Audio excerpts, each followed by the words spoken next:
La diabetes quizás sea una de las enfermedades más populares últimamente, y es que es natural que con el elevado consumo de azúcares y comida chatarra, nuestras madres tiendan a mencionarle un poco más. Pero, ¿será cierto que comiendo este tipo de alimentos podemos llegar a padecer esta enfermedad?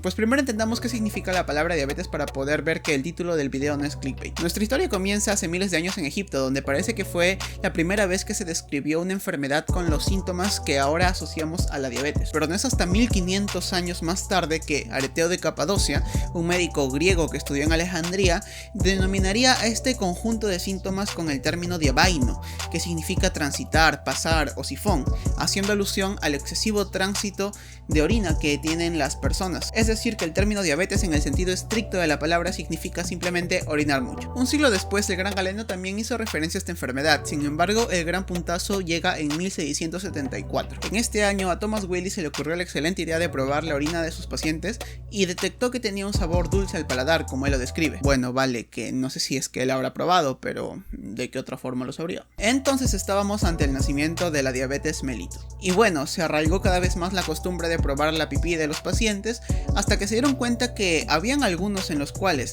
también la micción era abundante, pero su pipí no tenía sabor, o sea, era insípida. Estábamos entonces ante el nacimiento de la diabetes insípida. Sí.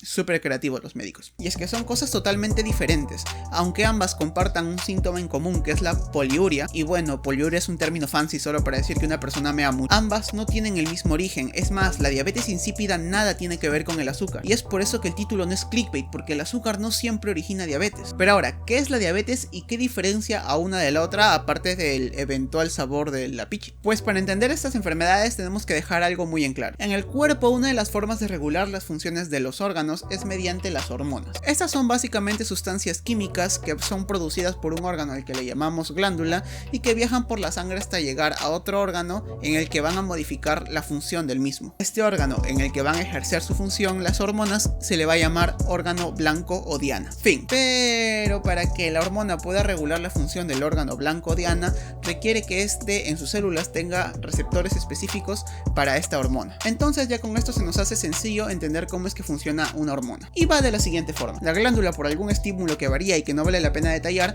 va a producir la hormona. Esta viaja por la sangre hasta su destino, el órgano que llamaremos blanco y no negro porque el cuerpo es racista. Aquí, al unirse a los receptores de las células, hacen que éstas tengan una chungadera química y que al final modifique su función. Listo. Resulta que en tu cuerpo tienes órganos encargados de producir la orina. Estos son los riñones. Y adivina qué. Se puede decir que la cantidad de orina que producen está controlada por ciertas hormonas. En específico destaca la hormona antidiurética, o también llamada ADH para los amigos. Lo que hace esta hormona es básicamente reabsorber el agua que llega a través de la sangre hasta los riñones, haciendo que simplemente se evacúe una pequeña cantidad. Pues muy bien, a veces por causas que van desde traumatismos hasta tumores en la hipófisis, que es la glándula que produce esta hormona, disminuye la cantidad normal de la misma. Entonces, menor cantidad de la hormona, menor cantidad de agua que se va a reabsorber. Por tanto, más agua es la que se va a eliminar, lo que ocasiona la poliuria que mencionamos hace un momento. Y a esto es a lo que le llamamos diabetes insípida. Pero, ¿es acaso este el único modo? Pues no.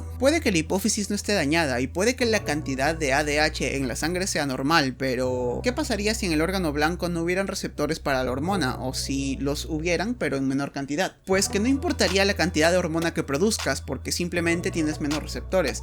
Entonces no vas a tener un resultado equiparable al de una persona que tenga el número normal de receptores. Y pues como en este caso que hemos mencionado el problema está en los riñones, ya que este no tiene receptores para la hormona, le vamos a llamar diabetes insípida nefrogénica. Pues porque nefro significa riñón y génesis significa origen, y como hemos visto el origen está en el riñón y pues eso. ¿Quién dijo que los términos en medicina eran difíciles? Entonces, como vimos, no encontramos aquí rastro de azúcar por ningún lado. Pero, ¿y qué hay con la diabetes que sí tiene que ver con el azúcar? Pues empecemos por lo básico. Cuando nosotros consumimos algún alimento que tiene azúcar, este después de la digestión y la absorción va a llegar a parar a la sangre, ocasionando que se eleven los niveles de azúcar en sangre. Este azúcar tiene que ser llevado a todas las células del cuerpo para que así pueda utilizarse, o en su defecto debe ser llevado hacia el hígado o hacia los músculos para que pueda almacenarse en forma de glucógeno. Pues bien, todas estas acciones son mediadas por nuestra buena amiga la insulina. Y es que en este tipo de diabetes, la diabetes mellitus, la protagonista es la insulina, una hormona que es producida por una glándula llamada páncreas que se encuentra en nuestro abdomen bien marcado que seguro tenemos. Y en este caso tenemos a dos tipos, la diabetes mellitus insulino dependiente y la diabetes mellitus no insulino dependiente. Estas dos fueron llamadas así por la OMS en 1980, sin embargo al poco tiempo después se cambió ya que era un poco arbitrario el nombre, ya que los no insulino dependientes que en teoría no necesitaban de insulina pues terminaban con tratamientos de insulina, entonces se optó por cambiar a diabetes mellitus tipo 1 y diabetes mellitus tipo 2. Aparte como que era un poco más friendly, ¿saben? Porque decirle a un paciente, oye, tienes diabetes mellitus insulino dependiente, era como que ya, cosa totalmente diferente decirle, oye, tienes diabetes mellitus tipo 1. O sea, es más fácil de recordar, pero que me desvío. ¿Cuál es la diferencia entre uno y el otro? La diabetes tipo 1 es en la cual la insulina, o sea, la hormona no se encuentra en las cantidades normales en la sangre. En este caso, el responsable es el páncreas, ya que en este se van a destruir las células beta, que son las células específicas para la producción de insulina. Esto debido generalmente a trastornos autoinmunes. ¿Pero qué quiere decir un trastorno autoinmune? Pues básicamente las células que tenemos para defendernos y matar a todo organismo extraño que entra a nuestro cuerpo se vuelven contra nosotros y empiezan a destruir nuestro propio cuerpo. Entonces atacan a las células beta y se repite lo mismo. Menor cantidad de células beta, menor cantidad de insulina. Menor cantidad de insulina, mayor cantidad de glucosa en sangre. Y al haber mayor cantidad de azúcar en sangre, cuando esta va a los riñones para formar la orina, pues los riñones dejan pasar cierta cantidad de azúcar y sale la pis dulce.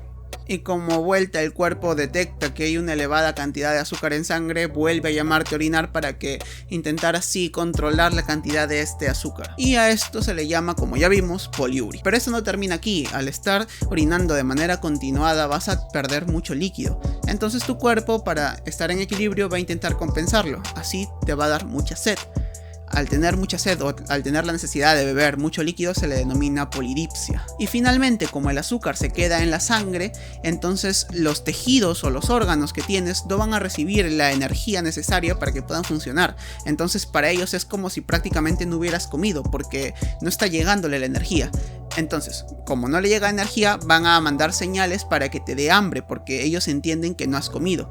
Y a esto, o a la necesidad de comer, obviamente de manera seguida, se le va a denominar polifagia. Y el conjunto de las tres, polidipsia, poliuria y polifagia, se le va a conocer como las 3 P's de la diabetes. Sin embargo, la diabetes tipo 1 solo constituye entre el 10 y el 20% de las personas que tienen diabetes mellitus. La otra gran mayoría va a tener el tipo 2 de diabetes. En este caso del tipo 2 se va a desarrollar lo que conocemos como resistencia a la insulina. En este caso el páncreas está en un estado perfecto, sin embargo los receptores que se van a encontrar en los demás órganos donde ésta tiene que realizar su acción se van a encontrar generalmente en una cantidad deficiente. Entonces ante una alza de los niveles de azúcares, los niveles de insulina se van a mantener normales. Es más, incluso hasta en estos casos se ha visto que también aumentan los niveles de insulina, pero de nada sirve porque los órganos donde tiene que ir a realizar su función no tienen receptores necesarios para que la insulina se les una. En este tipo de diabetes se ha visto que la genética y que las etnias tienen algo que ver. Sin embargo, uno de los factores preponderantes es el medio ambiente. Y con medio ambiente no me refiero en específico a la zona en la que vivas o que esté cerca a un parque o cosas como esta, sino como por ejemplo a actividad física. Se ha visto que la actividad física es muy beneficiosa de cara